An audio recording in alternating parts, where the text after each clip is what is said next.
పనులు చేస్తూ అల్లాహ్ని మెప్పించి ఇందులో అల్లాహ్ని సంతోషపెట్టే యొక్క ప్రార్థనలు చేసి మరి అల్లాహ్ యొక్క మార్పులు ఇప్పటికే అందరిది మసీదు ఎవరి సొంతము కాదు. ఈ మసీదు ఉద్దేశం ఏంటిది?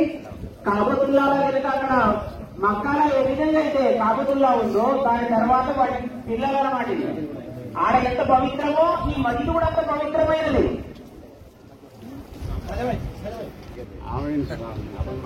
కాబట్టి ఈ మసీదు అంటే పవిత్రమైన అల్లాహ్ యొక్క పేరుమైన అల్లాహ్ యొక్క దైవదూతలు ఆవరించాలి.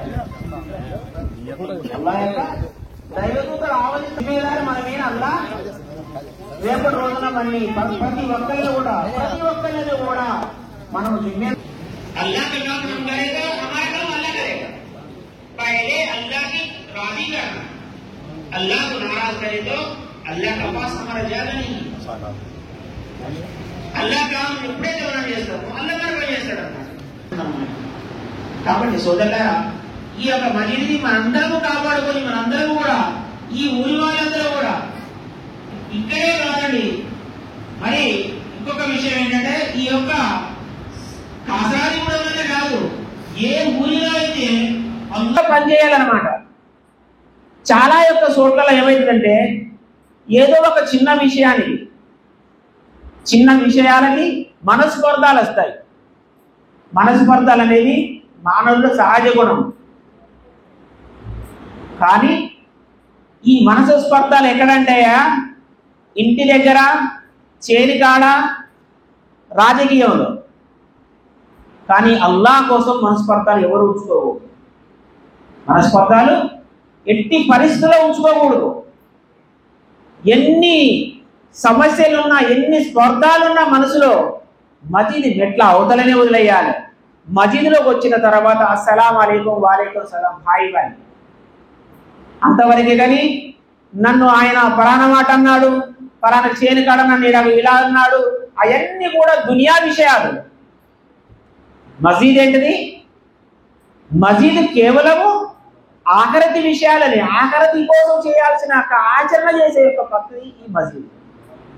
ఇక్కడ ఎవరి సొంతము కాదు. కాబట్టి సోదరులారా, ఇది చాలా అల్లాహ్ మనకి ఇచ్చిన యొక్క అవకాశం. ఇది ఇంత ఇల్లు, మరి అల్లాహ్ యొక్క ఇల్లు తయారు కావాలంటే ఎన్నో రోజుల బట్టి ఒక్కొక్కరు మనసులో ఎన్నో యొక్క ఊహలు అన్నాడు. కానీ అల్లాహ్ మనకి ఇచ్చాడు. కాబట్టి దీన్ని ప్రతి ఏ ఊరిలో మసీదు ఉన్నదో అందరూ కూడా నా యొక్క బాధ్యతగా, ప్రతి వారి యొక్క బాధ్యతగా నేను అల్లాహ్ ఇంటిని దర్వాజా తీసి అజాన్ ఇవ్వాలనే యొక్క ఉద్దేశము అందరిలో ఉండాలి. ఎవరు కూడా ఫలానా కమిటీ ఆయన నన్ను ఫలానా మాట అన్నాడు కాబట్టి నేనెందుకు పోతా మసీదుకి, ఫలానా ఆయన ఆ పని చెప్తే వినలేదు నేనెందుకు పోతా, ఇలాంటి మనస్పర్ధలు ఏ సోదరుడు కూడా పెట్టుకోవద్దు. దయచేసి అందరికీ మరొకసారి చెప్తున్నా, మనస్పర్ధలు పెట్టుకొని మసీదుకి ఏనాడు కూడా ఎవరు రావద్దు. అందరం కూడా సోదర భావాలం, కల్మా యొక్క విశ్వాసపరులం కాబట్టి అన్ని కూడా బయట ప్రపంచంలో విషయాలు బయటనే వదిలేయాలి. మసీదుకి వచ్చినప్పుడు మనసులు కలిసి మాట్లాడాలి. కాబట్టి సోదరుల అల్లతల మరి యొక్క అవకాశం మనకి ఇచ్చాడు. కాబట్టి దీన్ని అందరూ కూడా ఆచరించి మన జీవితాల్లో పరలోక జీవితాన్ని అందరూ కూడా ధన్యులు అవుతారని మరి నేను ఈ చిన్న యొక్క అవకాశం ఇచ్చిన పెద్దలందరికీ, మీకు కూడా అందరికీ కృతజ్ఞతలు తెలుపుకుంటూ మరి నా యొక్క విన్నపాన్ని నేను చెప్పిన దానికాడికి మీరు విన్నదానికాడికి అల్లాహ్ మనందరికీ కూడా అధికంగా ఆచరించే సద్భాగ్యాన్ని కల్పిస్తాడని అల్లాహ్ తఆలాని దుఆ చేస్తున్నాను. अभी माशाअल्लाह हमारी मस्जिद का काम मुकम्मल पाए तकमील तक पहुँच गया। अल्लाह का शुक्र और उसका एहसान है। अभी हम लोगों के सामने मेहमान खुसूसी हज़रत अब्दस जनाब हज़रत अमजदुल्लाह खान साहब दामत बरकातुहू तशरीफ़ लाए और उनके फर्जंद और हज़रत मौलाना अब्दुल जब्बार साहब तशरीफ़ हमारे सामने तशरीफ़ लाए। महज सिर्फ यही नहीं, इसके अलावा हमारे इस शहर के अंदर बल्कि और कई इलाकों के अंदर और कई डिस्ट्रिक्टों के अंदर जनाब अमजदुल्लाह खान साहब मस्जिद की तामीर का काम कराते हैं और कई जगहों पे हिस्सा लेते हैं। अल्लाह रब्बुल इज़्ज़त से दुआ करें कि अल्लाह रब्बुल इज़्ज़त हज़रत को सेहत अता फरमाएं और उम्र दराजी उम्र खिज़री अता फरमाएं। बस यही चंद जुमलों के बाद मैं अपनी जगह लेता हूँ और मुख्तसर बात करने के लिए जनाब अमजदुल्लाह खान साहब को दावत देता हूँ कि वो आए और हमारे दरमियान में बहुत बड़ी शख्सियत जनाब अमजदुल्लाह खान साहब भी मौजूद है। वो भी अल्हम्दुलिल्लाह आप तमाम की मोहब्बत में यहाँ तशरीफ़ लाए हैं, तो हम भी जो है तहे दिल से उनका इस्तक़बाल करते हैं। तो मैं उनसे भी गुजारिश करता हूँ कि वो चंद मिनट जो है मुख्तसर से वक्त में अपनी बात को पेश करें। बिस्मिल्लाहिर्रहमानिर्रहीम। एक्चुअली मैं कोई मौलाना या कोई मुफ्ती नहीं हूँ कि आप लोगों से मुखातिब करूँ, और वो भी एक मस्जिद के इनाग्रेशन के सिलसिले में। तो इसमें चंद बातें ये थी कि उन तमाम हजरात का मैं शुक्रगुज़ार हूँ जो इस मस्जिद की ज़मीन ख़रीदने पे ताउन किए थे। काचीराजुगुड़म जो खम्मम से तकरीबन 12 किलोमीटर दूर ये इलाक़ा है, तो यहाँ पर मस्जिद नहीं थी। कई सालों से 30 साल से यहाँ के मुसलमान कोशिश कर रहे थे और इनको नमाज़ पढ़ने के लिए, ख़ास तौर पर जुमे का नमाज़ पढ़ने, जुमा अदा करने के लिए ये लोगों को 12-15 किलोमीटर दूर जाना पड़ता। और यहाँ पर जो इंजीनियरिंग कॉलेजेस है, यहाँ के लड़कों को बहुत तकलीफ़ हो रही थी।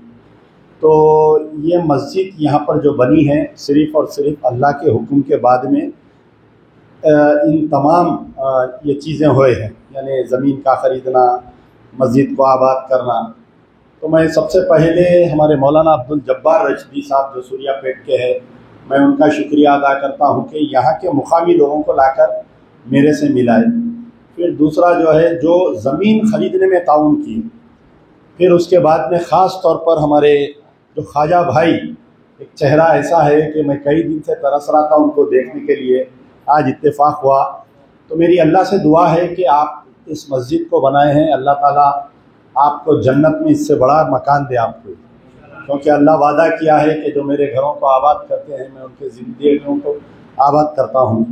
और यहाँ पर सबसे बड़ी शख्सियत जो हज़रत मौलाना सईद साहब हैं, अल्लाह ताला उनको सेहत दे और हमारे ऊपर सरपरस्ती कायम रखे। हज़रत मौलाना करीम साहब अब जो मेरे बाद में मुखातिब करेंगे, उनके लिए भी दुआ है कि अल्लाह ताला उनको सेहत दे और ऐसे उनकी निगरानी में कई मसाजिद बने। हमारे मौलाना आरिफ साहब भी यहाँ पर मौजूद हैं। और सबसे बड़ी चीज़ जो हाफिज़ उस्मान साहब की निगरानी में ये मस्जिद की तामीर की गई है, अल्लाह उनको भी सेहत दे।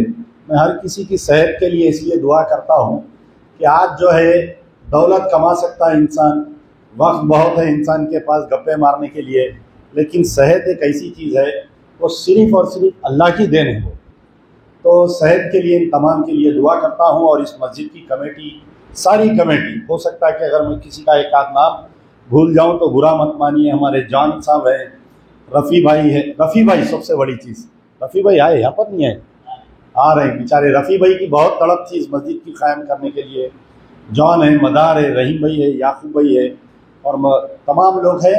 तो मैं आपके और मौलाना के दरमियान में ज़्यादा देर नहीं रहते हुए रुख़्सत लेता हूँ और अल्लाह से दुआ करता हूँ कि अल्लाह ताला इस खम्मम डिस्ट्रिक्ट में अभी और 4 मसाजिद का प्लान है मेरा भी, अभी और एक ऐसे 2-3 गांव हैं, उसको भी कामयाब करे। इससे कबल हमारे यदावली के हमारे गौस मियाँ यहाँ पर बैठे हुए हैं, मस्जिद के बाजू में हम एक मदरसा कायम करने में कामयाब रहे। और एक मस्जिद यहाँ पर, वो मुकाम का नाम क्या है मौलाना? टल्लम पाडू में भी एक मस्जिद बनाए, ज़मीन खरीदे और मस्जिद बनाए। तो और अभी 4 मसाजिद का यहाँ पर प्लान चल रहा है, अल्लाह उसमें कामयाब करे। शुक्रिया यार, जिंदा सोबत बात। अच्छी बात बताई। अल्लाह करे कि हम भी दुआ करते हैं कि हज़रत की उम्र में और सेहत में अल्लाह बरकत अता फरमाए। वो भी हम उलमा इकराम के लिए दुआ करते हैं। हम उलमा इकराम भी जो है उनके लिए ख़ास दुआ करते हैं कि अल्लाह उनकी सेहत में और उम्र में बरकत अता फरमाए। और इसी तरह जो है हम मुसलमान भाइयों का साथ देते रहें, तो हर मुसलमान भाई की दुआ भी उनके लिए अल्लाह कबूल करेगा। कि हम भी जो है बहुत सा हजरत का तारुफ सुना है कि बहुत सारे मुसलमान भाई का जब भी कोई भी है तो जो है वो बढ़ चढ़ कर हिस्सा लेते हैं। यहाँ वो जाकर जो है उन मुसलमानों की मदद करते हैं कि अल्लाह करे कि हज़रत की उम्र में अल्लाह बरकत अता फरमाए। फिर उसके बाद जो है बिला किसी ताख़ीर के जो बल्कि हम अल्लाहु अकबर, अल्लाहु अकबर, अल्लाहु अकबर, अल्लाहु अकबर। अशहदु अल्ला इलाहा इल्लल्लाह,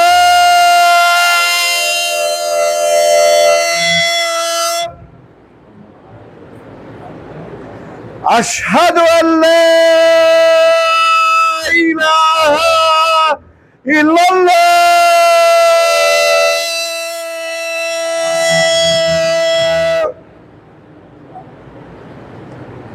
अशहदु अन्ना मुहम्मदर रसूलुल्लाह,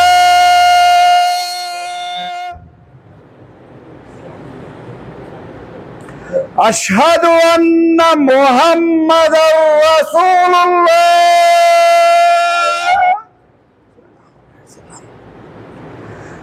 हय्या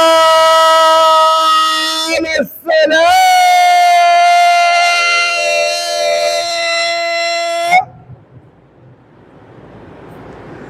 हय्या अलस्सलाह,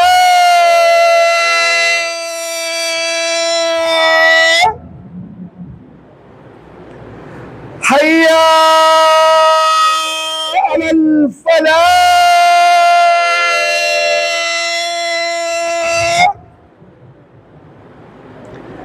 हय्या अलल फलाह।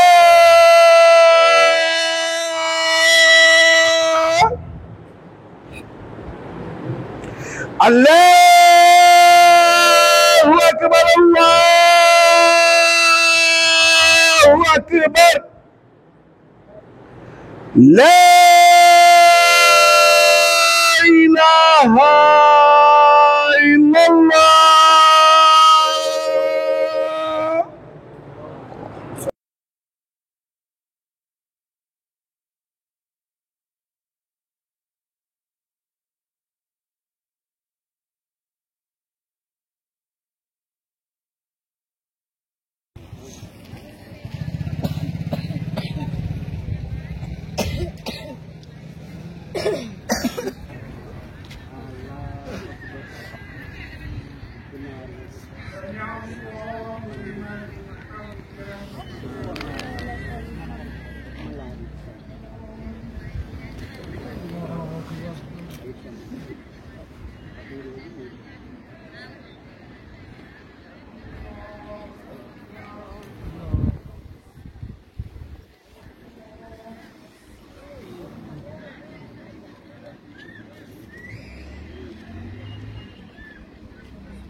भाई